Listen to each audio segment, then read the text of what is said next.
Random media news. It looks like they're saying Jay-Z's calling to check niggas, man. And I kind of like it. I really respect it. Now, people think I'm being facetious when I say it. I'm kind of am, but I'm not really. I love when media personalities kind of out themselves by saying this person called me to say, why am I going off script? Now, I do believe every media personality has friends and they have their favorites. But it's always how that relationship deals with their opinion. If someone calls you and says, hey, I want to explain something to you just to give you the context, that's one thing. It's another thing if somebody calls you and say, I'm going to shut you the fuck up, right? Like, I'm checking you. Anyway, recently we had Mark Lamont Hill. He's on this new show by Joe. I told you, Joe know how to get the money, man. Joe might be really the business guru of all this shit. Because whatever is happening with Netflix and them, they should have just asked Joe Budden how to fix it. Because Joe Budden know how to get the money out of his audience. So this is like their 13th show. And it's called Rewind or something. JBP Rewind. So this is a podcast about the other podcast. I love it. And here they're talking about some other stuff. They're talking about their thoughts on the podcast. Okay. A podcast talking about why you said that on the podcast. Okay, fuck it. And they said the Joe Budden addresses the Roc Nation and Jay-Z bias. And Mark Lamont Hill reveals he received a phone call behind the scenes for previous critical statements about Jay. Check this out. They think we scared of Roc Nation. Like we get our talking points every day from Roc Nation. I feel like I told somebody recently, if you want to get Jay-Z and y'all got him, I'm down. But you have to have him. Like that's a big fish. It can't be, oh, that's his son. I don't care about that. It can't be, oh, the psychic said in 2036 you're going down. Joe talk. No. You asking me to fuck with really powerful people that I know watch and listen to every word I say. And if not every word, certainly when their name come up. So when you have these people, I'm down. That's how I feel. Super Bowl shit, I was on his ass. He did some other shit with the school, was on his ass. Got the call too. But got the call too. But I still ain't afraid to be on it. You know what I mean? But like you said, I'm not chasing. And I do that with anybody. You know, I give people the benefit of the doubt. Being up here has taught me that too. You know what I mean? Because everybody has a different position. I'm like, I got to be a little more measured with some of this shit. Because we don't know what's true and what's not. And so much untrue shit comes out. And this platform is too big to jump out the window on some shit. Yeah, it's tough. You kill yourself. Okay. All right. Anyway. All right, whatever. So essentially, Mark Lamont Hill is on the list of people who could get some Roc Nation influence call that says, "Hey, bro, you're off script." And I don't know. I'm a little fascinated by like this whole thing. I'm wondering if it's just relationships where they're like, "Hey, you have this wrong, right?" You know, like I've had conversations like that. Hey, yo, I heard you tell this story, or what you think happened. You're giving this breakdown. I'd like to give you some more context to this. Cool. Then I have had calls where a nigga is like, yo, you not with me, nigga? And I'm like, bro, what the fuck do you think this is, my nigga? Like, I could change people, because a lot of people really think media folks could change fans' mind. And I get it. Like, I guess what we do here is influential, so maybe people could be affected by how you present it. But at times there's two different type of combos. Hey, listen, here's some more context, to arm you with, information that you could use for your discussions. And you going against me? And when a nigga usually says that, they're usually trying to say, why aren't you just saying what I want you to say? Okay, so I don't know what the conversation is with Jay-Z and these people. I don't know. It seems like once they have the convo, they don't fully explain what understanding they came to. They just get back on script, which kind of makes me think that maybe somebody whipped them in line. Anyway, beyond that, Michael Eric Dyson spoke about a call he got from Jay-Z after he did a podcast, which he shared these opinions right here.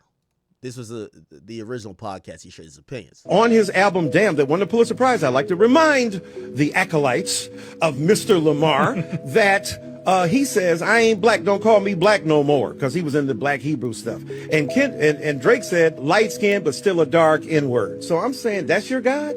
So to me, yeah, that's, what did he say? You're not a colleague, you're a colonizer. What other figure in black music has ever been called a colonizer? Because he experiments widely with music. Kendrick, who put you on tour first? Oh, it was a guy named Drake. So this inability to not only have gratitude for where you came from, but to understand blackness is far deeper and more exhaustive than any one nationality or race or people. And they're trying to de-black Drake, right? Oh, he's not really black because he grew up in Canada, I grew up in Compton. Bro, you're reducing blackness to Compton? Did you not know that black people fled America going to Canada to escape the iron? So if you don't know Michael Eric Dyson, he's like this guy who,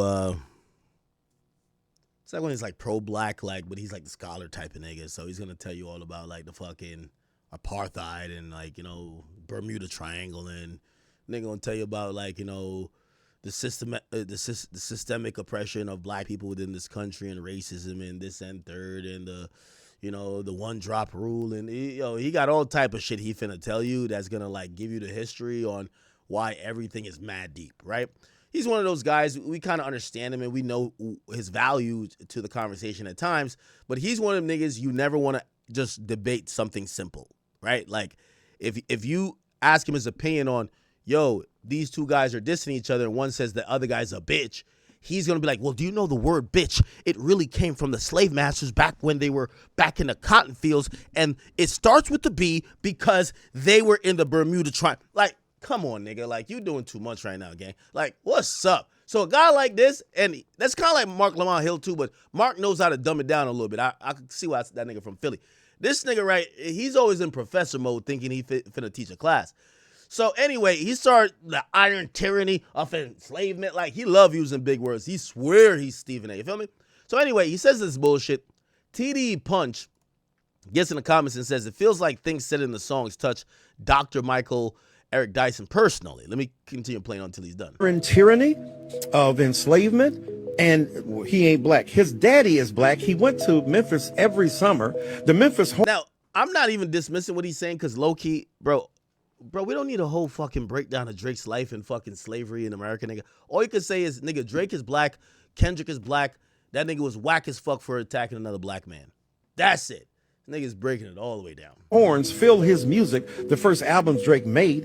His grandmama babysat Aretha Franklin. Really? And his uncle is Larry Graham from Sly and the Family Stone. How much, what black card he got to show? Kendrick has genius, but not Drake, right? Drake is commercially viable. He's a monster. He sells records. But is he as deep? There's a genius to that, though. Oh, come on, bro. You understand that. On his album, Damn. Okay, so he says this, and apparently Jay-Z is tapped in. So Jay-Z called the nigga and checked him respectfully. Like, you know, Jay hold his ass like, yo, check this out. Some people think, well, it ain't that serious and that's not what's going on. My job as a scholar is to show you that stuff you didn't think was that serious might be a bit more serious than you think. I could be wrong, to be sure. So I don't say it with the kind of arrogance that some of my interlocutors on the internet have suggested. And let me tell you something. A very dear and good friend of mine disagrees with me bitterly.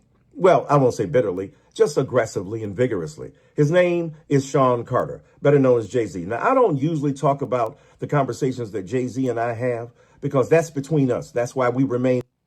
Perfect time to talk about it. I don't talk about convos me and that nigga have because it's between us. But let me tell you what the convo we had. Friends, because I ain't out here blabbing about what we talk about. But he hit me up and he vigorously disagreed with my particular position. He said it with dignity. He said it with respect. He articulated his ideal intelligently. I responded to him. We went back and forth for a minute, and I shared with him my essay, the 3,000 some word essay I wrote in the Philadelphia paper, where I break down what's going on between Kendrick and Drake. And he was respectful. What I love about Jay is that he's not arrogant, and he's got more reason to be arrogant than anybody we talking to, including myself, on this darn internet, and yet in social media. And yet he chose to be gracious, vigorous, clear, transparent about his disagreements, but he did not get nasty and vicious with me. So the point is that I'm saying we can disagree with each other and not be nasty. I understand a rap battle is a rap battle and you trying to exploit your opponent's, if it will, vulnerabilities. But in an age of social media, it hits different when you call somebody a pedophile or when you make arguments about domestic violence. I understand that. All right, so let me kind of like sum this up. So the dude basically says, Kendrick was out of pocket for basically saying that Drake,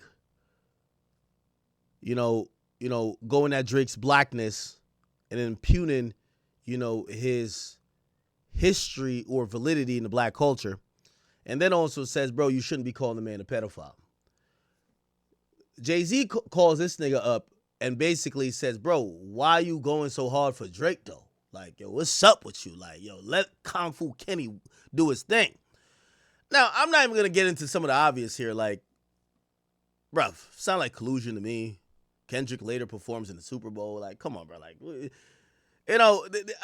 could really get into this whole thing. Me personally, I think Jay-Z never fuck with Drake after Drake dipped out on him. Like, Drake was the only person, the only artist. You see Nicki right now salty. Like, oh my God, I signed up. I signed a letter to be on the board of Tidal or whatever, and I never got no money. You got all the money, and you're. That's kind of what happened. I told you, like, Jay-Z finessed everybody. It's like, no, this is for the artist, by the artist. Look at all these artists. They're co-owners. Jay-Z took all the money, bro, and dip on these niggas, man. Fuck y'all niggas, man. Yo, it's the Roc, homie. Fuck y'all niggas. He wanted to bring Drake over there. Man, Drake Jewish, man. Let's keep it a bean, man. Drake was like, man, I ain't coming over there. Nigga, like, yo, Drake probably had his lawyer. Probably didn't even have his lawyers. Drake probably read that shit himself. Like, yo, who gonna buy into this fuck shit right here? I'm Jewish, gang. I'm not coming over there. Yo, Apple, what's cracking, nigga? He took more money and went to Apple. Feel me? Jay mad. Like, yo, what's up with this fuck nigga? Hey, yo, Meek. Yo, get at that nigga real quick. I really don't think I think he supported Meek, but I don't think he's the reason why Meek went at him. Anyway. But Drake ain't fuck with him since. And I think Jay ain't fuck with Drake since, and Drake ain't fuck with him since. I think they kind of was realizing what it was and kind of feeling it out. And I think Drake thought that was a move of Jay-Z sending Meek at him when it was the song. That's why he did Charged Up. Remember, that's why he did back-to-back afterwards. Because he didn't really, if you listen to Charged Up, remember, this is the same year he fucking introduced Apple Music. He turned down a deal with Tidal. Yo, literally, the nigga Meek comes out and says, Drake don't write his raps, that nigga's a bitch, da-da-da-da. He starts a bunch of tweeting. The first song Drake drops, listen to this, and all people always say this is a warm-up, but, bro, Drake was always thinking, it's just like when he beefed with Pusha T. The diss songs to Pusha T was really at Ye. Because, yo, you can't, it's like when people saying, nigga, I can't go at the nigga who try to backdoor me or try to swing on me. I got to go at Lil Baby. You got to go at the source. If there's an issue, you don't try to step on the lowest level of it. You go to the top. You got to go talk to the boss. So his first track is really to Jay-Z. Niggas keep thinking it's to Meek. Bro, he defeated Meek with like fucking nursery rhymes. Is it a world tour or your girl tour? Huh, beef over. Like, bro, he defeated the nigga with the simplest shit. You getting body by a singing nigga. Oh, that's it. Oh, you get what I'm saying? Like, yo, beating Meek was like, taking candy from a baby, right? He dropped the first track because he ain't know what was up. He's trying to see if Jay was behind the shit. Look, here he goes. He says, I did some charity today for the kids, but I'm used to it because at charity cases, all y'all stare in my faces and hope you could be replacements. Niggas is snitching on us without no interrogation. I stayed silent because we at war. And I'm very patient. Six God is watching. I hope you're prepared to face him. I'm charged up. I'm honored. You think this is staged. I'm flattered. I'm amazed. The perfect start to the summer. You think this is a doozy. This shit's a twist in the movie, but don't jump to conclusions. You boys are getting your feelings on me. You should embrace it. This could be one of our realest moments. Oh, the flow's starting to feel familiar, don't it? Must I remind you? See, out of the blue, Jimmy got 20 million on it. Basically saying, because you know Jay-Z was having these niggas sign up for Tidal for like no bread. Like, yo, just equity. Which I'm not saying an equity deal ain't cool, but it's like Drake is like, bro, like how much equity? Like 0.2%, bro. Like what's up? Yo, I'm gonna holler at you later. Give me that 20 million over here, man. Yo, Jay, stay over there, nigga. Stay over there, gang. He said, yo, must I remind you that Jimmy got 20 million on it? I need DJ Clue to drop a bomb on it. None of them want this shit more than I want it. I seen it all coming. Look, I seen it all coming. Knew they would push a button. Easter egg hunting, they got to look for something.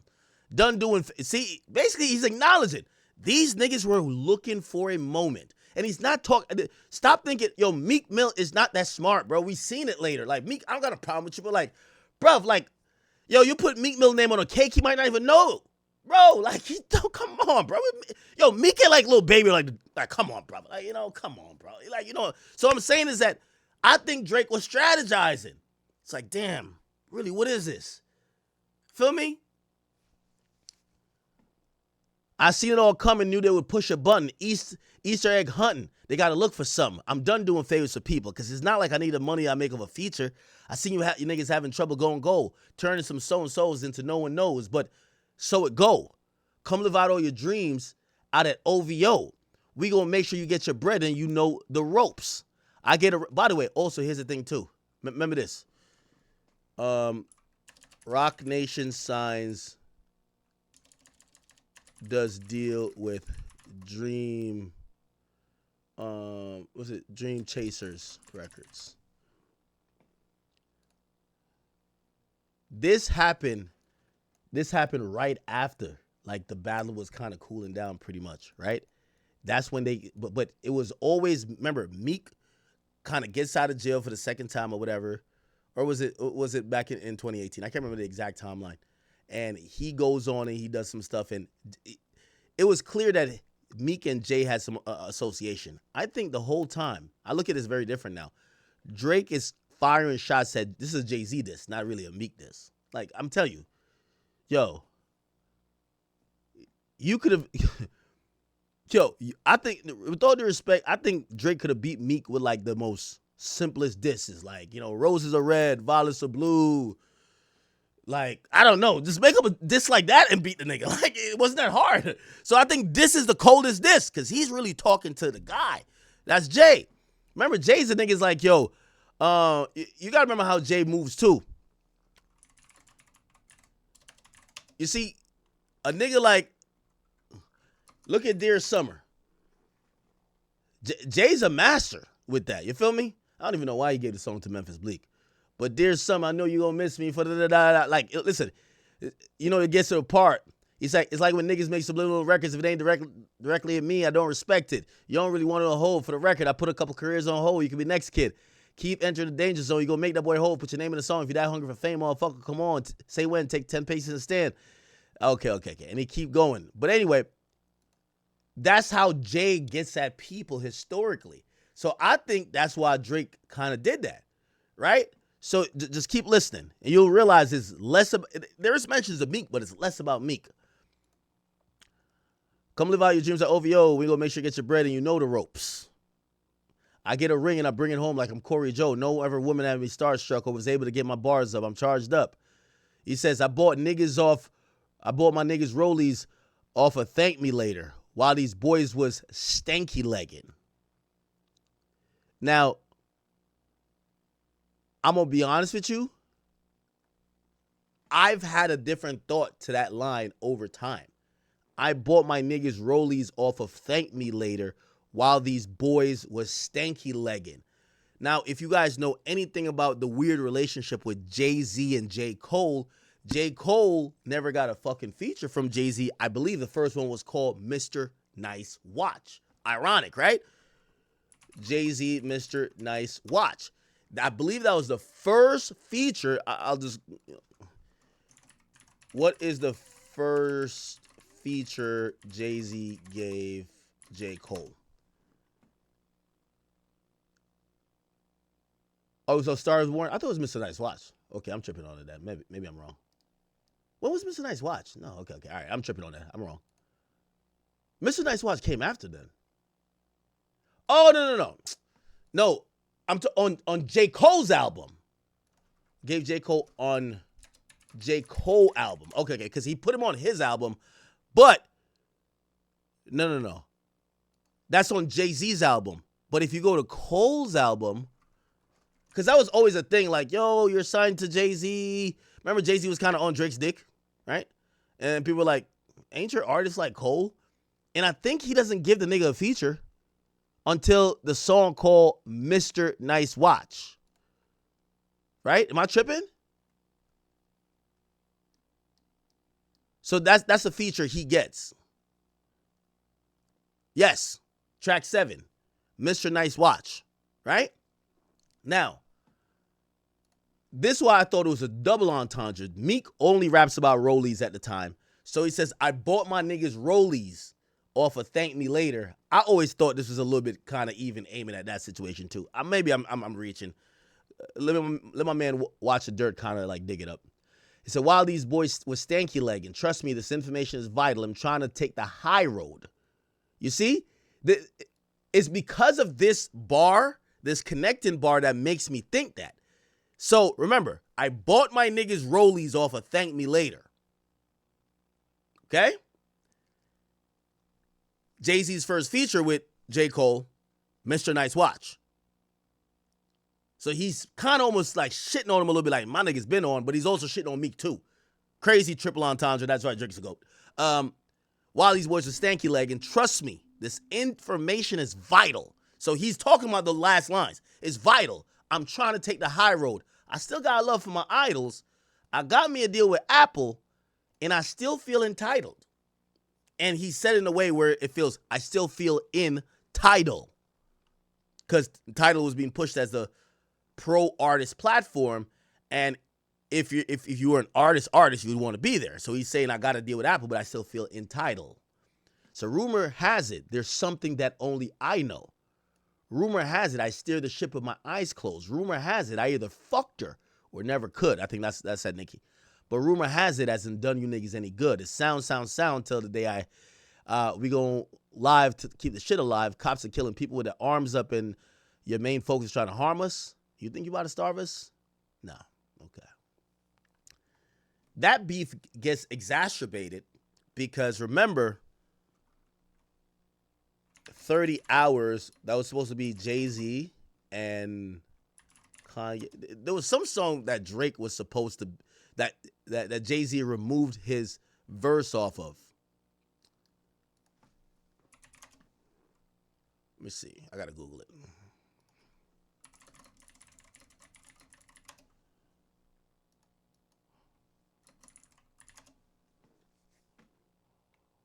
Which was it?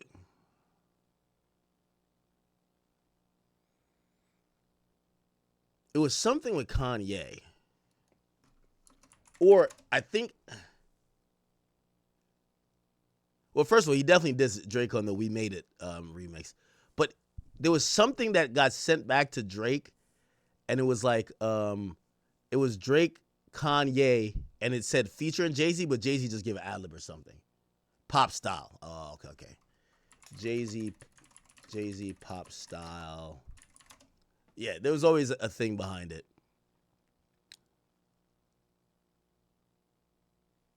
Okay, I don't really want to get into it, but basically, there was always a little bit of like whatever.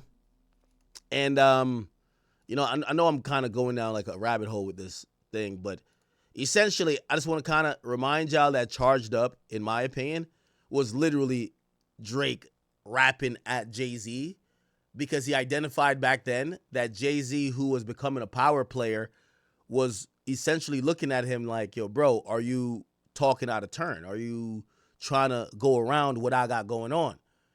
Whether it's title or anything else. And it was clear that Drake was. And I don't think the relationship ever improved, even though I wonder how the story goes for Drake to get Jay-Z on Love All, because that comes in 2020. We don't know. Anyway. So Michael Eric Dyson defends Drake's blackness. Jay-Z calls him up and says, yo, my nigga, yo, what you doing, bro? We on some fuck Drake shit, not defend Drake shit. Like, what's up with you, bro? Anyway, he wasn't supposed to say this part out loud. He ended up saying it on like whatever stream or interview he was doing. This went viral, and then he promptly, which by the way, this was a little bit odd too. I don't know if this means anything, but you know, you never know these days.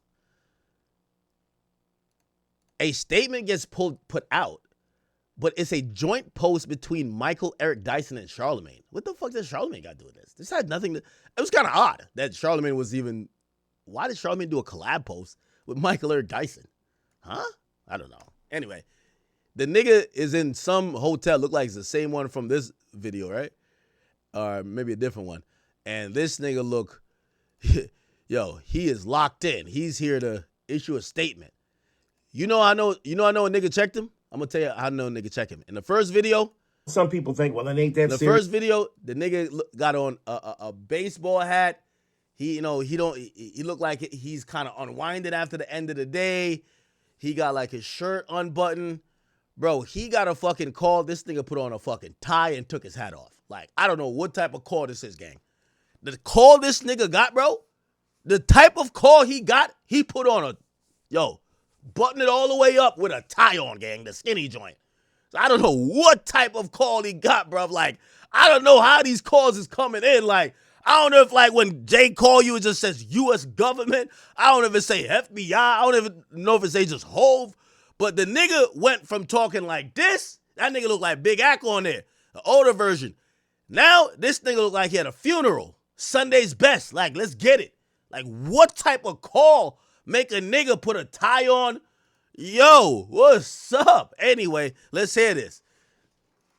Good morning, my friends. Michael Eric Bumblecloud. This nigga said, good morning, my friends. Like, this is an official statement. Oh, shit. Dyson here, on the way to the funeral of the Reverend Jesse Jackson. Oh, he was on the way to the funeral. Okay. I was about to say, all right, my bad. I'll take it back for you, brother. I'll take it back. My bad. But still, though, why you didn't make it while you were coming back from the funeral? Were you just in your slacks again? A man I knew for nearly 40 years, had a tremendous friendship with.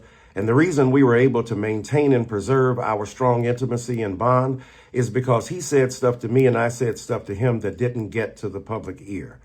I remember once when Kanye posted publicly a text exchange between us that was private, and I was hurt by that. And I'm thinking about that because I've done the same thing to Jay-Z. No, I didn't publicly post a text, but I talked about a private exchange between us that should have remained between us, as it has for the last 20 some odd years. So I want to apologize to him here. Why am I doing it here and not to him directly? Because the old black people said, where you did it is where you get it. Where you messed up is where you fess up. And that's what I'm doing. What was his main disagreement? Look, first of all, it wasn't a call. It was a text. Nigga had the black trucks outside with this nigga, man. This is crazy. This is crazy, too. Hold on, my bad. Good morning, my friends. Let me grab some water. This nigga wildin', bro. You got it, gang. Michael Eric Dyson here, on the way to the funeral of the Reverend Jesse Jackson, a man I knew for nearly 40 years, had a tremendous friendship with. And the reason we were able to maintain and preserve our strong intimacy and bond is because he said stuff to me and I said stuff to him that didn't get to the public ear. I remember once when Kanye posted publicly a text exchange between us that was private, and I was hurt by that. And I'm thinking about that because I've done the same thing to Jay-Z. No, I didn't publicly post a text, but I talked about a private exchange between us that should have remained between us, as it has for the last 20 some odd years. So I want to apologize to him here. Why am I doing it here and not to him directly? Because the old black people said, where you did it is where you get it. Where you messed up is where you fess up. And that's what I'm doing. What was his main disagreement? Look, first of all, it wasn't a call. It was a text. That's what we do. We text about geopolitics. We text about The Godfather and a myriad of topics. That is what our habit is. His main disagreement, when I compared Kendrick in his line, Not Like Us, to Trump in his trying to distinguish himself from others who weren't on the same level. And Jay-Z said basically that was a faulty kind of comparison. One is a rapper, the other is a far more sinister force. And he said, this is what rappers do. They look at the vulnerabilities of and insecurities of their opponent and they exploit them. Why would he know that? because he conducted one of the most famous rap battles in the history of the art form. And so I mischaracterized him. He said, it ain't that serious. He wasn't vigorously disagreeing with me. It's not like he called me and said that. And even on the text, he literally said, it's not that serious. So I want to apologize to him. And the reason I clarified my position in the first place is because he made that distinction between Trump and Kendrick that I wanted to make clear that I completely understood and did not intend. So God bless you all on this morning. Rest in peace, Reverend Jesse Jackson. Jay-Z, my sincerest apologies. Much love to you, my dear brother. Good morning.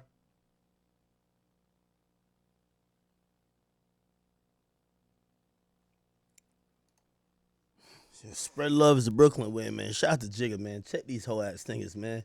Yeah, next time, watch your fucking mouth, nigga. That's straight up.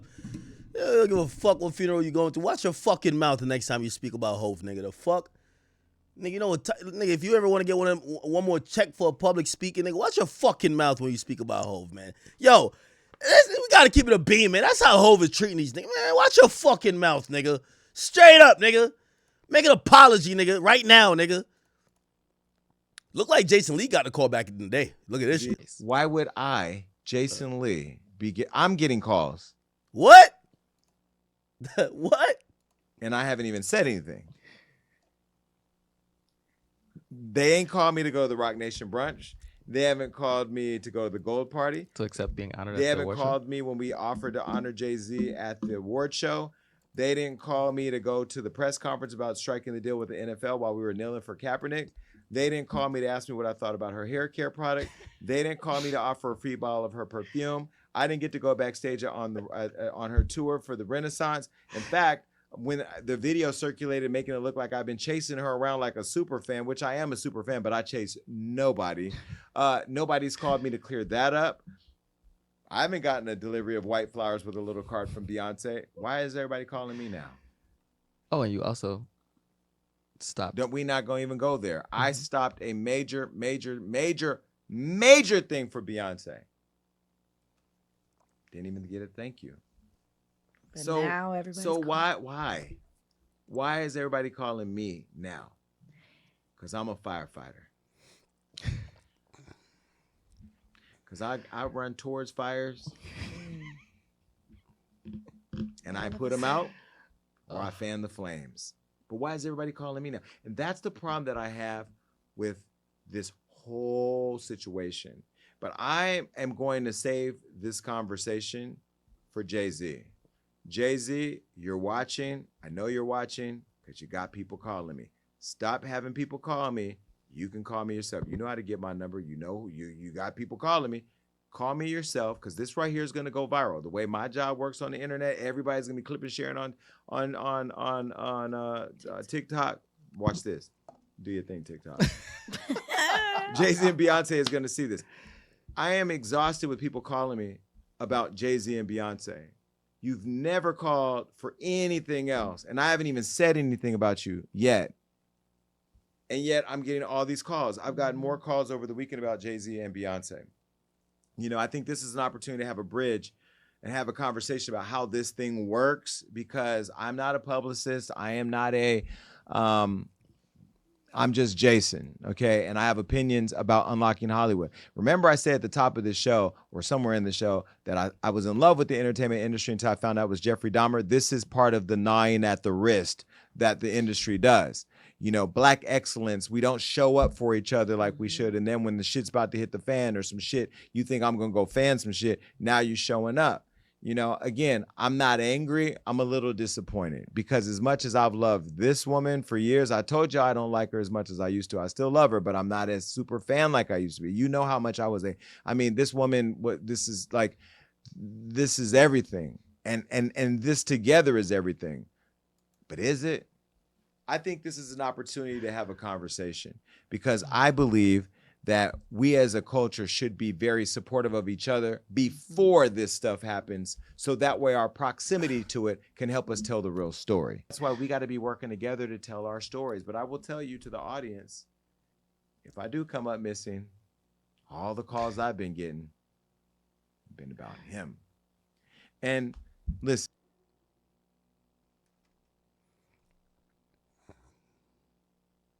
Fuck it. Shout out to Jay. I do like hearing stories of Jay kind of checking these dudes. It just is what it is. I mean, I'm gonna be honest with you. If there is a I think my work is done. And I mean done. I don't think no one could beat Jay-Z, right? And I don't think people aim to beat Jay-Z because here's the thing: Jay-Z is a billionaire that's playing a very interesting game. I think Jay-Z has. I think Jay-Z is investigating a bunch of media personalities and also like Twitter pages, which is kind of like odd, but whatever. He has the money to do it. I think Jay-Z and Roc Nation funded the Meg Thee Stallion case that was for $3 or $4 million probably on their side, and they only got $59,000 back, right? He has a lot of resources to play with. But when I say my job is done is that I think everybody, you're an idiot at this point if you kind of don't like peep game what's going on. And I think the job of the media is to kind of just be honest with the public. And as long as you know that that's what's going on, our job is done, right? My job is done. Everybody's telling on themselves now, oh, Jay-Z called us. I guarantee Jay-Z going to tell them, stop telling that I call you, fuck nigga. But I think the people who are smart kind of get it. If not, fuck it, man. Yeah, it is what it is. All right. So, Michael Eric Dyson folded, as I thought. Perfect.